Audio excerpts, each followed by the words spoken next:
देखिए फाइनली मुझे वीज़ा मिल गया कि ये है। Hello guys, welcome to my blog. आज मैं बात करूंगा सऊदी के टूरिस्ट वीज़ा पे। जैसे सऊदी के वीज़ा की कैटेगरी है बहुत सारी, जैसे वर्क वीज़ा है, फैमिली विजिट वीज़ा है, टूरिस्ट वीज़ा है और हज वीज़ा है, उम्रा वीज़ा है।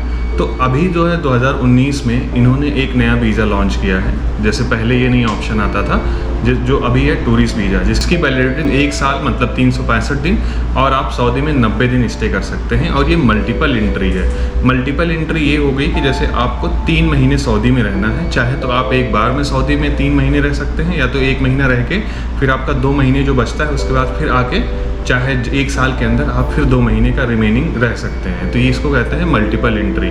मैंने ये वीज़ा अप्लाई किया, उसके बाद फिर आज मैं सऊदी में हूँ। तो जो मेरा एक्सपीरियंस कैसे रहा, इस पर क्या क्या लगते हैं, हम लोग A to Z देखेंगे, और कितने रुपए लगते हैं कि सब कुछ। क्योंकि क्या होता है कि जैसे हम किसी एजेंट के पास जाते हैं, वैसे भी तो सब एजेंट सब अपनी अपनी प्राइस बताते हैं। कोई 40,000 बताता है, कोई 50,000, कोई 25, कोई 30, कोई 35, कोई मीन्स एक सिमिलरिटी है ही नहीं। तो इसके बेसिस पे मैंने सोचा क्यों ना मैं आपको एक सब कुछ सारा आइडिया दे दूं, सो दैट अगर आप टूरिस्ट वीज़ा के लिए अप्लाई कर रहे हैं, उसके लिए बहुत ही हेल्पफुल होगा। तो अगर मैं बात करूं इसमें, इसके लिए क्या क्या डॉक्यूमेंट लगेंगे, इसमें आपके 2 फोटोग्राफ्स लगेंगे और 3 महीने की बैंक स्टेटमेंट लगेगी। मैंने 6 महीने की दी थी, अगर आप भी 6 महीने की दे देंगे तो अच्छा ही रहेगा। और अगर जो उसमें बैंक में पैसे की बात करें तो उसमें का मिनिमम एटलीस्ट 2 लाख रुपए होना चाहिए। अगर उससे कम रहेगा तो ये कैटेगरी फिर आपको फिर मिल नहीं पाएगा वीज़ा। और उसके बाद फिर इसमें बात करें तो आपको जो होटल है, होटल बुकिंग होनी चाहिए। होटल बुकिंग का कोई इशू नहीं है, जैसे कि आप ये टूरिस्ट वीज़ा पे ही होगा। आप बहुत सारे वेबसाइट हैं, जैसे अगोडा हो गया, booking.com हो गया, इस पर आप होटल बुक कर लेंगे। उसके बाद फिर जैसे आपको अगर नहीं चाहिए उसको आप फ्री कैंसिलेशन कर सकते हैं। अगर उसके बाद फिर इसमें जाने की भी टिकट कंफर्म और आने की भी टिकट कंफर्म होनी चाहिए। तो इसमें आप ये कर सकते हैं कि डमी टिकट्स, जैसे मैं एक वेबसाइट की लिंक आपको दे दूंगा जिसमें मैंने बुक किया था आने और जाने का, क्योंकि जब तक ये सब चीज़ें नहीं रहेंगी आप नहीं जा सकते।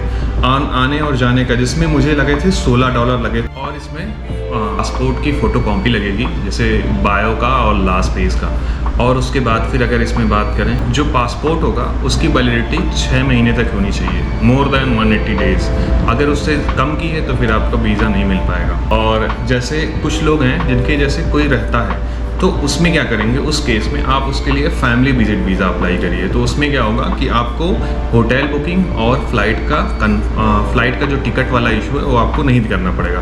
आपको फ़्लाइट टिकट से कोई मतलब नहीं है आने जाने का, सिर्फ जाने का तो कराना ही होगा, आने का नहीं होगा। क्योंकि क्या होता है, जैसे 90 दिन की वैलिडिटी है, पता नहीं आप कितना दिन रहो कितना दिन नहीं रहो। तो जैसे रिटर्न टिकट आने का कन्फर्मेशन ऑलरेडी कैसे डिसाइड हो सकता है, जैसे बेसिस ऑफ मीन्स 1-2 दिन 4 दिन आगे पीछे भी हो सकता है। तो इसके लिए अगर आप है तो ये फैमिली विजिट वीज़ा पे बिल्कुल ध्यान दें। अदरवाइज़ अभी हम लोग देख चुके हैं कि डॉक्यूमेंट में क्या क्या लगेगा। आइए मैं आपको दिखाता हूँ कि एक्चुअल में फ़ीस कितना लेती है। जैसे मैंने ताशीर एक वेबसाइट है, उस पर जो है अपॉइंटमेंट ले ली है, और मुझे जो स्टार्टिंग का अमाउंट कितना दिखाया मैं दिखाता हूँ आपको। सो गाइस ये देखिए ताशीर, ये देखिए ये इंजाज IT फ़ी है 1000 रुपये, ये देखिए।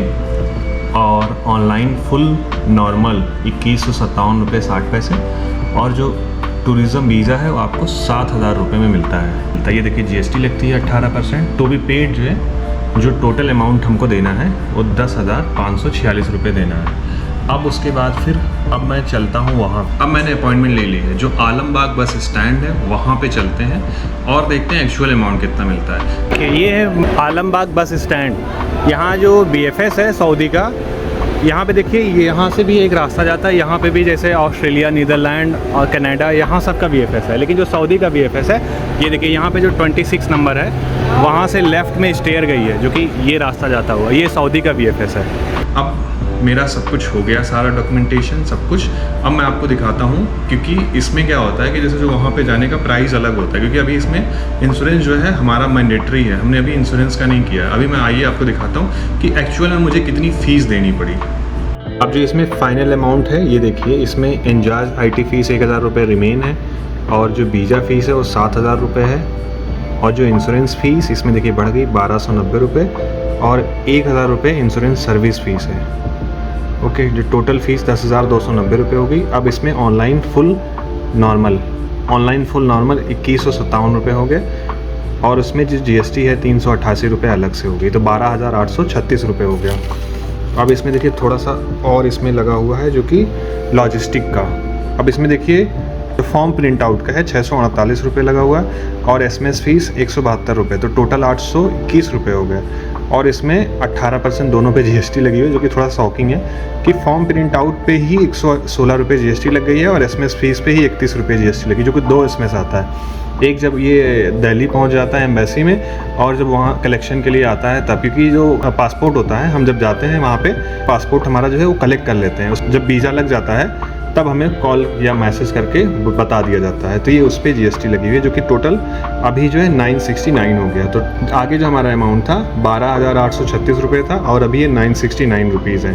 तो जो टोटल हमारा अमाउंट हो गया 13,805 रुपये। इतनी टोटल कॉस्ट आती है सऊदी टूरिस्ट वीज़ा की, मल्टीपल एंट्री, जो कि 1 साल की वैलिडिटी 3 महीने तक स्टे कर सकते हैं। ये जो फीस है 13,805, ये आपकी कम ज़्यादा भी हो सकती है 1,500, क्योंकि ये इंश्योरेंस है, ये एज के अकॉर्डिंग डिफ़र करता है। आई होप आपको वीडियो अच्छी लगी होगी, मैंने सारी इन्फॉर्मेशन दी है।